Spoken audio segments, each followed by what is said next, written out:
Hello बच्चों, मैं शबनम इस साइंस जर्नी में आपका स्वागत करती हूँ। तो ये है हमारा लेक्चर 4 चैप्टर इलेक्ट्रिसिटी फिजिक्स का। इससे प्रीवियस लेक्चर में थर्ड लेक्चर में हमने बताया था कि सीरीज़ कनेक्शन के बारे में और मेरिट्स और डीमेरिट्स हमने डिस्कस किए थे। तो आज हम डिस्कस करेंगे पैरेलल कनेक्शन। सीरीज़ कनेक्शन में हमने एक बात कही थी कि जो करंट है वो नंबर ऑफ रेजिस्टेंस सीरीज़ में जब कनेक्टेड होते हैं तो उसमें करंट जो है हर किसी के लिए सेम रहता है। Means in the connection of series जो करंट है वो कांस्टेंट रहता है। सो अगर मैं बात करूँ पैरेलल कनेक्शन की, तो इसमें आप देख सकते हैं कि पैरेलल कनेक्शन मींस जो वायर्स हैं, जो कंडक्टिंग वायर्स हैं, वो आपको पैरेलल दिख रही होंगी। That is R1, R2, R3 three resistance connected हैं। ठीक है, थ्री रेजिस्टेंस कनेक्टेड हैं मतलब नंबर ऑफ पैरेलल 3 लाइंस हैं जिसमें 3 रेजिस्टेंस इंडिविजुअली कनेक्टेड हैं। सीरीज में क्या था, एक वायर में ही तीनों रेजिस्टेंस एक साथ थे इन द सीरीज कनेक्शन। ठीक है, पैरेलल में आपको इस तरह से पैरेलल लाइंस बनी दिखेंगी जिसमें आपको नंबर ऑफ रेजिस्टर्स जो हैं वो कनेक्टेड दिखेंगे। That is called parallel connection. Okay, other thing parallel connection की अगर मैं बात करूं, in a circuit if more than one path are available for the current to flow and the voltage drops across two ends of each resistors are same like इसी तरह से हमने series connection के बारे में पढ़ा था जब सीरीज़ कॉम्बिनेशन रीड किया था। तो उसमें वो कह रहे थे कि जब एक या एक से ज़्यादा करंट जो है, कनेक्शंस जो है वो फ्लो करता है, जिसमें से करंट फ्लो करता है, उसमें करंट जो है सभी रेजिस्टर्स के लिए वो सेम रहता है। अब पैरेलल में वो क्या बता रहा है कि जब किसी भी सर्किट में एक से ज़्यादा पाथ अवेलेबल हो करंट फ्लो करने के लिए, अब यहाँ पे देखो वहाँ पे वोल्टेज था। ठीक है, सीरीज कनेक्शन में एक से ज़्यादा पाथ वोल्टेज फ्लो करने के लिए डिस्क्लोज कर रखे थे क्योंकि उसमें हमने R1, R2, R3 लिए थे in the connection of series. तो उसमें V1, V2, V3 लिया था। अब सेम इसी में ही वो कह रहा है कि जितने नंबर ऑफ रेजिस्टर्स लोगे उतने ही नंबर ऑफ करंट्स आपको लेने पड़ेंगे। इसीलिए यहाँ पे I1, I2, I3 तीन करंट डिस्क्लोज कर रखे हैं और वोल्टेज जो है V जो है वो एक है, सिंगल है, that is constant. That means तो voltage drops across two ends of each resistor are same. तो मतलब हर रेजिस्टर के लिए जो वोल्टेज जो है वो सेम ही रहेगा जितने मर्जी नंबर ऑफ रेजिस्टर्स कनेक्टेड हो इन case of parallel connection. That is called parallel connection. Okay, फिर मैं एक बार स्टेटमेंट डिक्लेयर कर रही हूँ, डिफाइन कर रही हूँ कि in a circuit if more than one path are available for current to flow the voltage drops across two ends of each resistors are same. That is called parallel connection. Okay, अब इसी बीच अगर मैं parallel connection के formulas की बात करूं तो यहाँ पे एक डेरिवेशन दिखा रखा है कि जहाँ पे करंट डिवाइडेड है तो लास्ट हमने V is equal to V1, V2, V3 number of voltage जो है वो सम अप करके इक्वल टू V लिया था। सेम इन दैट केस यहाँ पे करंट जो है वो वेरी करेगा। करंट वेरी कर रहा है तो it will be I1, I2, I3 it will be equal to I, मतलब इक्वलेंट करंट जो है सभी करंट्स के सम अप का इक्वल रहता है। So V is equal to I R, ohm's law कहता है। यहाँ पे अगर मैं करंट की वैल्यू निकाल रही हूँ, करंट की वैल्यू इन द सेंस यहाँ से करंट की वैल्यू अगर मैंने निकाली that is V upon R. R यहाँ पे मल्टीप्लाई में है, इधर जाके डिवाइड हो जाएगा, that is V I is equal to V upon R. तो यहाँ पे V अपॉन आर की वैल्यू लिखेंगे हम, क्या है, जितने नंबर ऑफ वीज जो है वो कांस्टेंट हैं, जितने आर होंगे उतने वी कांस्टेंट हैं। It will B R1, R2, R3। तो आर जो है जितने गिवन हैं वो इक्वलेंट आर के इक्वल है। I is equal to V upon R होता है तो हमने आई की वैल्यू रखी है V upon R which is V upon R1 plus V upon R2 plus V upon R3। अब देखो लास्ट सीरीज कनेक्शन में करंट कांस्टेंट था तो हमने आई को कॉमन लिया था। अब यहाँ पे वोल्टेज कांस्टेंट है तो यहाँ पे वोल्टेज को हम कॉमन लेंगे। ठीक है, तो यहाँ पे अब वोल्टेज को हमने कॉमन लिया है, V upon R is equal to V बाहर ले लिया, अंदर क्या रह गया 1 upon R1 plus 1 upon R2 plus 1 upon R3। तो V यहाँ पे इधर मल्टीप्लाई में है, इधर जाके क्या हो जाएगा डिवाइड, देन V से V cancel, then you will get 1/R1 equivalent parallel resistance किसके इक्वल हो जाएगा 1/R1 plus 1/R2 plus 1/R3। Make sure ये आपका पैरेलल का कॉम्बिनेशन है, मीन्स पैरेलल कनेक्शन निकालने का, इक्विवेलेंट रेजिस्टेंस निकालने का इन केस ऑफ पैरेलल कनेक्शन आपका ये फॉर्मूला गिवन है। ठीक है, तो इसमें कुछ चीज़ें बता दूं मैं, इंपॉर्टेंट टर्म्स जो हैं। एक चीज़ याद रखिए, ये रेसिप्रोकल फॉर्म में आएगा हमेशा 1/R, बट जब आप न्यूमेरिकल सॉल्व करोगे, इन केस ऑफ न्यूमेरिकल आपको R की वैल्यू निकालनी है। तो इनका पूरा सॉर्ट आउट करने के बाद, सॉल्व करने के बाद 1/R1 plus R2 plus R3, ये तीनों सॉल्व करने के बाद आपके पास जो वैल्यू आएगी वो 1/R के इक्वल आएगी। ठीक है, तो आपको किस तरह से निकालना है, आप इसको इन्वर्स करोगे। मान लीजिए सपोज 1/R की वैल्यू 4/5 आई है।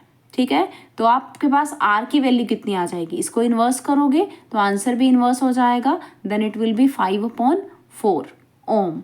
ठीक है, रेजिस्टेंस की यूनिट यूज करोगे ओम। सो कुछ इंपॉर्टेंट टर्म्स की अगर मैं बात करूं, वोल्टेज ड्रॉप रिमेन्स सेम, जैसे हमने सीरीज में किया था, करंट सेम था, यहाँ पे वोल्टेज क्या है वो सेम रहेगा। नेक्स्ट में current gets divided into each path. Current जो है वहाँ पे जितने नंबर ऑफ रेजिस्टेंस होंगे, टोटल करंट का सबको इक्वल डिवीजन मिलेगा। मतलब मान लीजिए अगर आपके पास 3 रेजिस्टर्स है, जैसे यहाँ पे तो 3 रेजिस्टेंस है R1 R2 R3, मान लीजिए आपके पास करंट की वैल्यू है 6, तो तीनों रेजिस्टर्स को 2 एम्पियर 2 एम्पियर 2 एम्पियर, मतलब कॉमन जो है, मतलब इक्वल करंट जो है वो डिवाइडेड होगा हर पाथ में, हर रेजिस्टर्स में। Magnitude of equivalent resistance is always smaller than the smaller resistance, मतलब जो आपके पास आंसर आएगा, टोटल रेजिस्टेंस जो निकलेगा, उसमें जो सबसे स्मॉलर रेजिस्टेंस है, टोटल रेजिस्टेंस उससे भी कम होना चाहिए। और सीरीज वाले कनेक्शन में कहा था कि उसमें था R is equal to R1 plus R2 plus R3, मतलब सम ऑफ ऑल रेजिस्टेंस था, सिंपल। इसमें आपको इनवर्स है, 1/R है, रेसिप्रोकल फॉर्म में रेजिस्टर्स दे रखा है फॉर्मूला के अंदर। तो पिछले वाले में हमारे पास था कि जो टोटल रेजिस्टेंस है वो नंबर ऑफ जितने रेजिस्टेंस हैं सबसे लार्जर रेजिस्टर से भी ज़्यादा आंसर आना चाहिए तुम्हारा। इसमें क्या है कि जो टोटल रेजिस्टर्स हैं वो कितना आना चाहिए, वो सबसे कम वाले रेजिस्टर से भी कम आंसर आना चाहिए। क्यों? क्योंकि रेसिप्रोकल है। अगर हम इसका इन्वर्स करते हैं तो फिर वैल्यू छोटी हो जाती है। ठीक है, that why magnitude of equal resistance is always smaller than the smaller resistance. मान लीजिए R1 R2 R3 है आपके पास, तो जब अगर आप मान लीजिए R1 की वैल्यू 2 ओम है, ये 3 ओम है, ये 4 ओम है, मतलब आपके पास जो R की इक्विवेलेंट वैल्यू इन्वर्स करने के बाद सिर्फ R की वैल्यू जो निकलेगी वो 2 ओम से भी कम होनी चाहिए। ठीक है, तो ये कहता है पैरेलल कनेक्शन। आगे अगर बात करें मेरिट्स ऑफ पैरेलल कनेक्शन और डीमेरिट्स की, तो उसके बारे में बता दूं। मेक श्योर पैरेलल कनेक्शन हमेशा बेनिफिशियल रहता है एज कम्पेयर टू सीरीज के। ठीक है, क्यों, that I will discuss now. अब मैं यहाँ बात कर रही हूँ merits of parallel connection. Merits मतलब advantages. Advantages of parallel connection क्या कहते हैं? If 3 bulbs are connected in parallel, if one get diffused, then other 2 continue to work. अब थोड़ा सा हम कंपेयर करते हैं प्रीवियस सीरीज कनेक्शन से। उसमें क्या था कि अगर मान लीजिए 3 रेजिस्टर्स आपस में कनेक्टेड हैं या 3 बल्ब कनेक्टेड हैं, अगर कोई एक फॉल्ट हो जाता है, किसी एक में फ्यूज़ हो जाता है, तो बाकी के 2 भी उसमें करंट सप्लाई बंद हो जाती है। बट इसमें ऐसा नहीं है। वो कह रहा है कि तीनों बल्ब जो है अगर कनेक्टेड हैं पैरेलल के अंदर, if one get diffused then the other 2 continue to work, तो बाकी कार वाले 2 जो हैं वो कॉन्टिन्यूटी में अपना काम करेंगे। ठीक है, तो इसी बीच नेक्स्ट की अगर मैं बात करूं, नेक्स्ट कहता है if parallel connection breaks up does not occur, in parallel connection breakup does not occur, क्योंकि पैरेलल कनेक्शन में सीधी सी बात है, हर कनेक्शन के पास अपनी वायर है इंडिविजुअल। ठीक है, हर मान लीजिए 3 बल्ब्स पैरेलल में कनेक्टेड हैं, तो तीनों बल्ब्स जो हैं अपनी अपनी इंडिविजुअल प्लेस, इंडिविजुअल वायर के साथ काम करेंगे। अगर किसी एक में भी कोई प्रॉब्लम आती है तो सर्किट ब्रेक होने का सवाल ही नहीं पैदा होता। ठीक है। तो पैरेलल कनेक्शन में सर्किट ब्रेकर या कनेक्शन ब्रेकअप का सवाल ही नहीं पैदा होता, it doesn't exist. Okay, next अगर बात करूँ मैं, home appliances such as fan, bulb, light, TV etcetera all work on parallel connection. जो होम अप्लायंसेज हैं, किसी भी होम इलेक्ट्रिकल अप्लायंस की अगर मैं बात करूं, पैरेलल कनेक्शन सभी के लिए काम करता है। सीरीज़ कनेक्शन की बात करें अगर हम, तो सीरीज़ कनेक्शन नॉर्मली क्या है, डोमेस्टिक सर्किट पे या ज़्यादा वोल्टेज सप्लाई वाले पे काम नहीं करेगा, ठीक है। तो पैरेलल कनेक्शन हर तरह के इलेक्ट्रिकल अप्लायंस पे काम करेगा, whether it's fan, bulb, TV etcetera, कुछ भी आप किसी भी इलेक्ट्रिकल अप्लायंस की बात करो, all can work through the parallel connection, सभी पे वर्क करेगा ये, बट सीरीज कनेक्शन हर कहीं काम नहीं करता है, ठीक है। It will not benefited also. Home appliances such as fan, bulb, TV light etcetera all work on parallel connection, sorry ये रिपीट हो गया। And as equivalent current value is decreased, more current can be obtained. अगर equivalent value जितनी ज़्यादा decrease होगी, मतलब जितनी ज़्यादा कम होगी, मतलब आर की वैल्यू आप निकाल रहे हो, जैसे फॉर्मूला हमने प्रीवियस किया 1/R1 plus 1/R2 plus 1/R3, that will be equal to 1/R, equivalent resistance के इक्वल है, ठीक है। वहाँ पे जो 1/R है, इन्वर्स करने के बाद अगर हमारे पास आर की वैल्यू जितनी कम आएगी, मतलब कि उतना ज़्यादा करंट ऑब्टेन कर रहा है। अब यहाँ पे मैं थोड़ा सा क्लियर करूँगी कि आर की वैल्यू जितनी कम, करंट उतना ज़्यादा, ठीक है। यहाँ पे ज़रा देखो, आपको ओम्स लॉ क्या कहता है, ओम्स लॉ कहता है V is equal to I into R, ठीक है। तो यहाँ पे अगर मैं आपके पास R की वैल्यू निकालूँ, it will be V upon I, तो R की वैल्यू क्या निकलती है, V upon I, Ohm's law के according. I show you now. देखिए, इफ़ यू रिमेंबर, हमारे पास ओम्स लॉ था I is equal to V upon R की वैल्यू मैं अगर निकालती हूँ, that will be V upon I। तो यहाँ पे जैसे हमने अभी लास्ट पॉइंट पढ़ा, that if the R is decreased, अगर आर की वैल्यू जितनी ज़्यादा कम होगी, then more the current can be obtained, उतना ज़्यादा करंट बढ़ेगा, because they are inversely proportional. R की वैल्यू बढ़ेगी, आई की वैल्यू कम होगी, ठीक है। आर की वैल्यू कम होगी, आई की वैल्यू बढ़ेगी, दोनों हमेशा ही आर और I they both are inversely proportional. क्यों, वी और आई डायरेक्टली प्रोपोर्शनल होते हैं, तो ऑब्वियस आर और आई इन्वर्सली प्रोपोर्शनल होंगे, ठीक है। तो यहाँ पे आर की वैल्यू यहाँ पे है, तो आई जो है इक्वल टू में डिनोमिनेटर में है, तो आई जो है वो आर के हमेशा ऑपोजिट काम करेगा। आर की वैल्यू बढ़ रही है तो आई की वैल्यू कम होगी, आर की वैल्यू कम है तो आई की वैल्यू क्या होगी, बढ़ेगी, ठीक है। तो ये याद रखिएगा, आर और आई का कॉम्बिनेशन। सो दैट्स वाई कि आर की वैल्यू अगर आपके पास डिक्रीज कर रही है तो आई की वैल्यू उतनी ही बढ़ेगी, current can be obtained more, ठीक है। तो ये पैरेलल कनेक्शंस हैं।